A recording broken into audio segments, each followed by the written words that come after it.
dagannu ni yaadanna nuti yoomiyyuu dagannu ni yaadanna nuti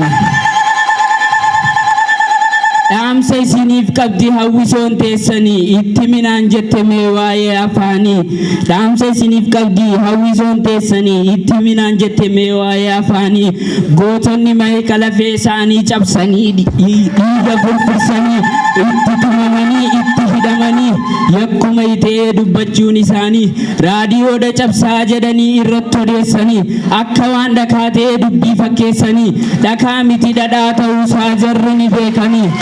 Fudhachuuf deemanii nu jibbisiisanii maaltu jibbaa firee daa'imandii daguni hayyoonni Oromoo yoom kan sabamanii fidanii nuun gaal lubbuutti hin dabanii fidanii nuun gaal lubbuutti hin dabanii Nuti sitti aanne dabaree eegganne garaa keenya hidhanne diina dura jenne qawwee fira saasa takka hin qabanne ittillee wareeyne goota akka hassane kan saba isaatiif lubbuu hin qusanne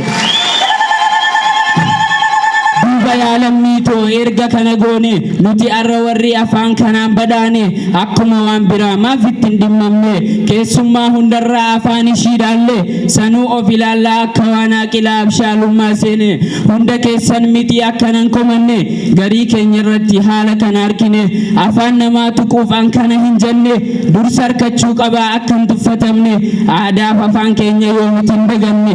aadaaf afaan keenya yoo nuti daganne kallaa gaamaa jedhu duuba maaf komanne guddisuudha qabna amma tokko ta'anii guddisuudha qabna amma tokko ta'anii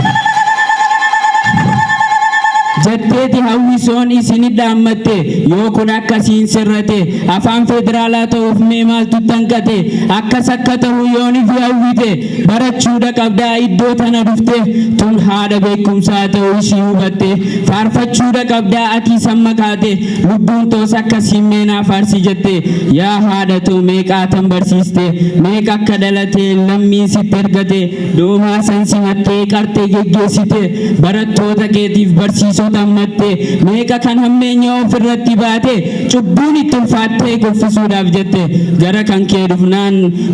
kee dhufnaan ba'aa irraa buufte akka inni lammiidhaaf tolu isa goote haala amala keetiin kun onas boojite haala amala keetiin kun onas boojite